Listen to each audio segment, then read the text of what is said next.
接落嚟一齊睇下娛樂快遞啊！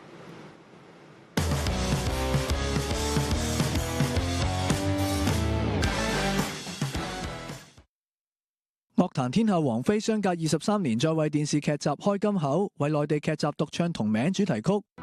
MV 近日率先發布，為切合劇情同角色，王菲喺歌曲中首次嘗試陝西方言演唱，並將傳統秦腔唱法同空靈嘅嗓音完美融合，搭配板胡等民族樂器，展現出極具層次嘅藝術衝擊力，獲唔少歌迷盛讚。而受惠於王菲獻唱主題曲嘅影響力，令到嗰個劇集嘅預約人數迅速飆升，形成未播先熱，亦都成功製造話題啊！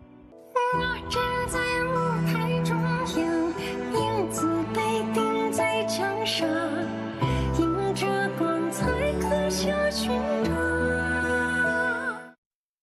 韓國年度盛事第62屆百想藝術大賞圓滿落幕，由朴寶劍、秀智同申東燁三人攜手主持。其中電視劇部門男子最優秀演技獎由袁彬以劇集《韓國製造》奪得，佢喺台上感謝老婆孫藝珍，喺台下嘅孫藝珍亦都拎出手機影低老公獲獎一刻，甜蜜放閃。電視劇部門女子最優秀演技獎就由朴寶英憑住劇集《未知的首爾》一人分飾兩角，殺出重圍，成為百想視后。而本屆電影部門嘅女子最優秀演技獎最終由文嘉英憑住電影《後來的我們爆冷》擊敗強敵孫藝珍等人成功封后，亦都係文嘉英演藝生涯首奪百想影后。朴正文就以醜得要命奪得百想影帝。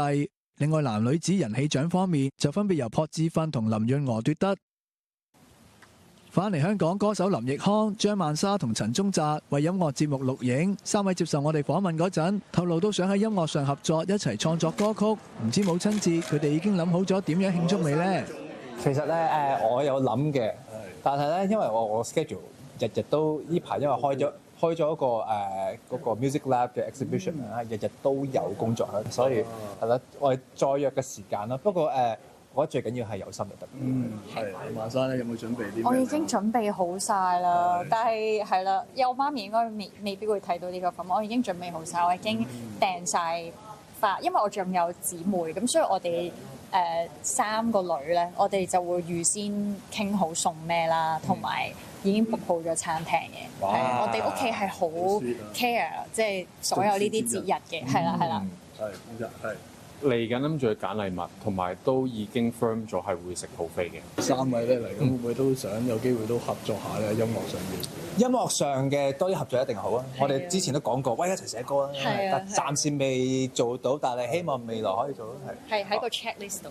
係啦，因為始終音樂，我覺得係多啲人撞埋一齊，多啲火花。而鳳凰衛視綜合報導。